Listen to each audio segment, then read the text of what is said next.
হুমায়ুন কবিরকে কি ফের চিঠি পাঠাচ্ছে শৃঙ্খলা রক্ষা কমিটি? শোকজের জবাবের দিনেই এক সাংসদকে নিয়ে তিনি মন্তব্য করেছেন, আর সেই মন্তব্যের ব্যাখ্যা চাওয়া হবে বলেই সূত্রের খবর।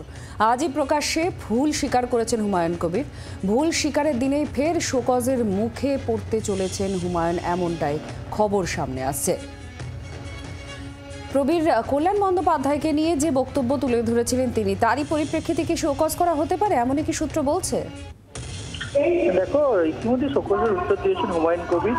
আজকে তিনি প্রকাশ্যে ক্ষমাও চেয়েছেন। এটি জানা যাচ্ছে যে তার শোকজের যে চিঠি, সেই শোকজের চিঠিতে সন্তুষ্ট হচ্ছে শৃঙ্খলা রক্ষা কমিটি।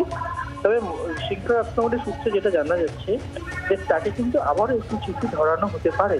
সেক্ষেত্রে যেদিন শোকজ করা হয়েছে ঠিক তারপরের দিনই বিধানসভার বাইরে দাঁড়িয়ে তিনি আবার বেফাস মন্তব্য করেছিলেন।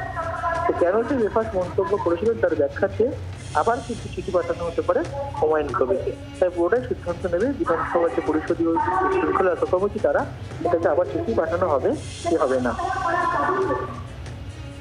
ধন্যবাদ প্রবীর। পরিষদীয় মন্ত্রী শোভনদেব চট্টোপাধ্যায়ের প্রতিক্রিয়াও আছে এই বিষয় নিয়ে, শুনুন কি বলছেন। সেটি আমরা পেয়েছি, যেটা বলেছে সেটাই ও কাগজে লিখেছে। আমরা এর মধ্যে সময় পাইনি নানা রকম কাজের চাপের জন্য। এই হাউসের মধ্যেই আমরা বসে নেব, শৃঙ্খলা রক্ষা কমিটি বসে সিদ্ধান্ত নিয়ে আমাকে জানাবো, এবং আমরা চাইবো যে তো ভবিষ্যতে এই ধরনের কাজ না করে। বাংলার আওয়াজ, বাঙালির আবেগ, জি 24 ঘন্টা।